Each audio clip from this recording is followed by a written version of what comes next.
Have you recently noticed oil and coolant cross-contamination in your late model Subaru powered by an FA or FB series engine?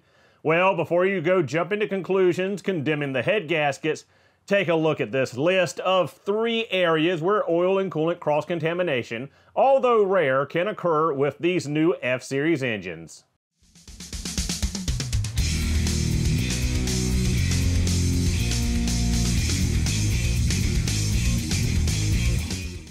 So recently in servicing or working on your late model Subaru with an F-Series engine, you might have noticed that you got a little bit of engine oil mixing in your cooling system, or you've got a little bit of coolant getting into your engine oil, mixing up that notorious frothy chocolate milkshake associated with head gasket failure.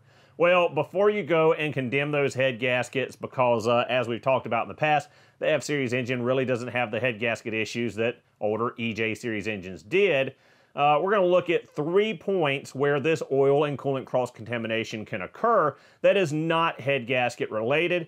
Some of them very simple, easy fixes. Some of them will be just as bad as replacing a head gasket. So to start out with, on the list of 3, we will talk about cheapest and easiest repair and move to most expensive and complex repair. Then we'll dive into each one individually and talk about them more in depth. So, number 1 on the list will be our PCV union, number 2 will be our CVT fluid cooler, and number 3 will be our upper oil pan O-rings. So guys, starting things off with our easiest, cheapest place to look for coolant and oil cross-contamination, also our easiest repair, is our PCV union. Now, the PCV union is located right here in our left-hand engine block half, top of the engine all the way forward. Timing covers here, and your oil filter is just here out of the corner of the frame. This will be located under your AC compressor. Now, this is a composite plastic housing held in place with 3 10mm headed bolts.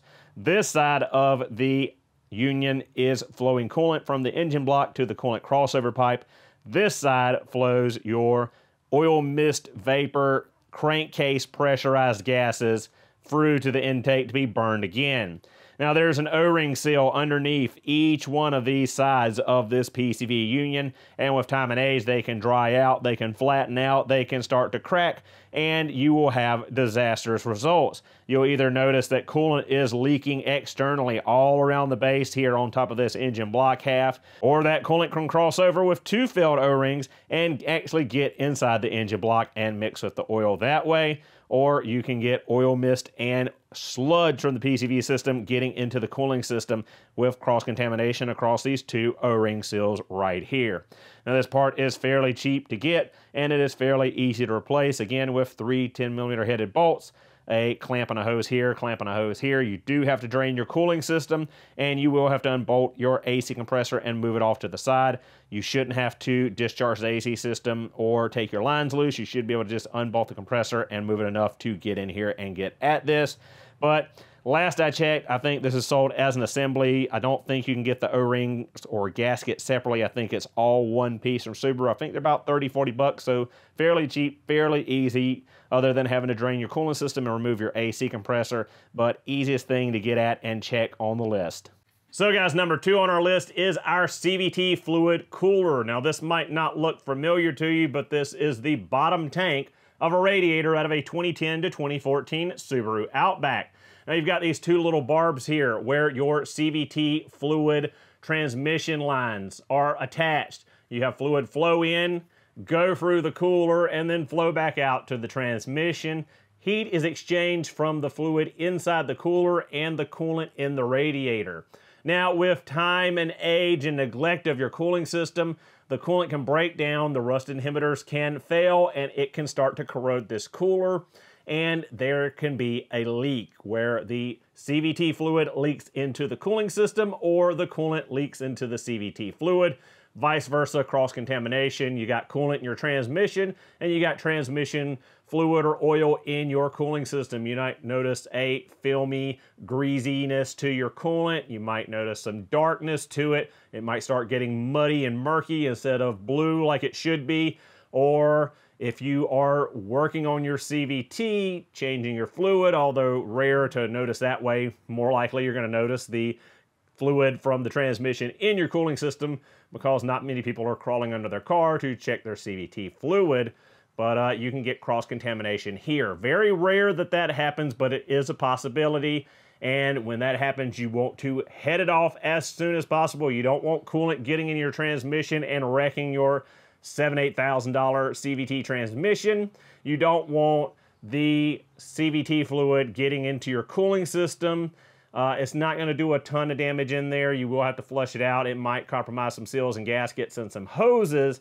But other than that, it's a pretty cheap fix. The worst part is when you get the coolant mixing in your transmission. But number 2 on our list is a failed CVT fluid cooler. Now, as I said, this is 2010 to 2014 Outback, where they were integrated into the radiator.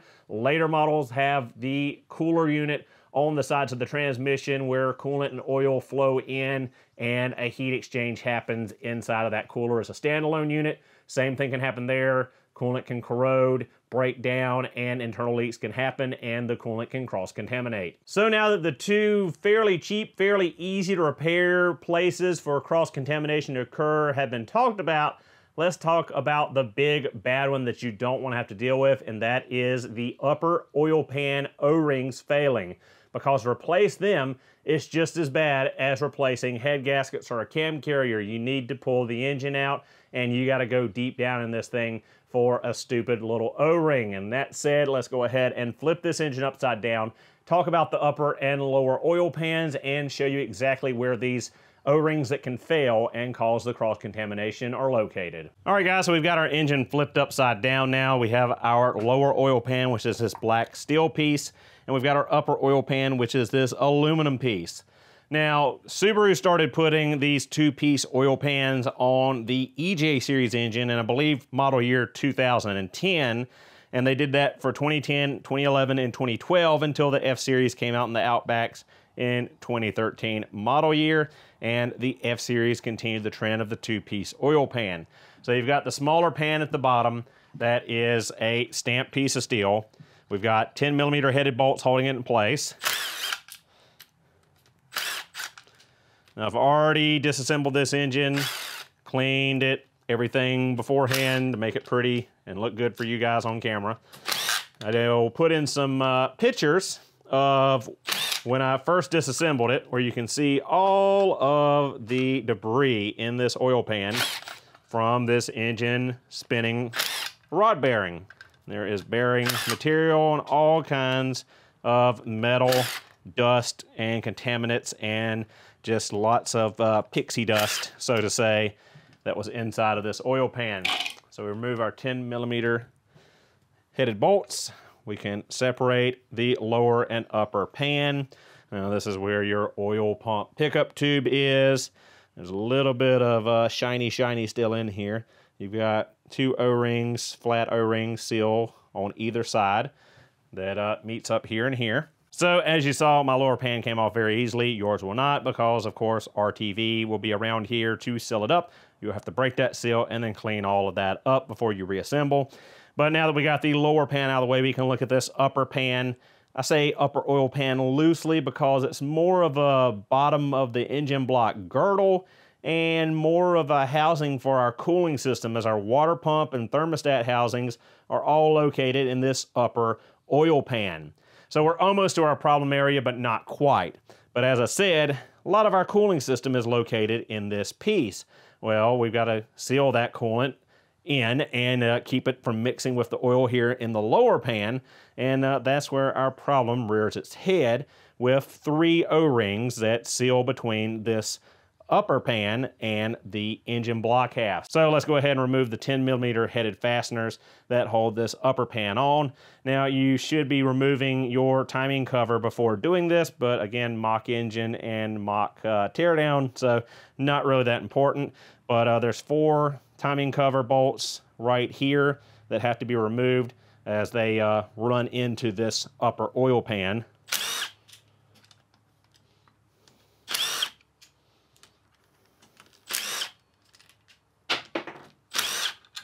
Now you will have your engine mounts on either side. Engine mount actually goes through and bolts onto this, so you have to remove your engine mounts. You can't do it in the car because these two studs back here that go into the bottom of the transmission, as well as, you know, the timing cover situation here. You've got long and shorts here. You've got 3 longs across the front, and one of them is captive by the thermostat housing. So we got to move the thermostat housing out of our way. And once our thermostat housing is out of the way, we can get our 3rd long bolt over here in the corner. There's our long bolts, and comparison to our short bolts. So we'll remove all of our short bolts around the perimeter. Again, this one has been removed and prepped. RTV silicone has already been dealt with. Yours will be glued on here, something fierce. So just be prepared for separating and cleaning all that RTV silicone. So now that we're all unbolted, we can grab over here and grab back here and wiggle off of our alignment dowels. And there comes our upper oil pan, and all of those holes right there correspond with those orange O-rings as coolant flows through them, right there from the water pump, across, all around. And so here's our point of headache and frustration where we can have oil and coolant cross-contamination. And that is, as I said already, these 3 little orange O-rings. Now, these are already pretty flat, so of course they will be replaced when I do the overhaul on this engine. But there you go. Really, really painful to get in here and get to this. And if you're going through all the trouble of tearing down this engine, removing it to this point, because you got to take the timing cover off, reseal it, you got to take the upper oil pan and the lower oil pan off, you might as well go ahead and reseal your cam carriers and your cam cover gaskets while you're in this deep. Do a full reseal. But this could be a potential reason for oil and coolant cross-contamination in your Subaru FA or FB series engine. And for those of you curious, while I'm down this far, there's our spun rod bearing right there. So guys, there you have it, the top 3 places to check for oil and coolant cross-contamination on your F-Series engine-powered Subaru before condemning those head gaskets. Because I don't know about you guys, but I'd be really, really upset if I pulled my engine, pulled the timing chain cover, went through all the pain of cleaning that cover, resealing it, putting head gaskets on, just to find out that my oil and coolant were still cross-contaminating because of 3 failed O-rings in the upper oil pan. So that's why I compiled the list. Things to check that, you know, you wouldn't think to unless you were familiar with these engines.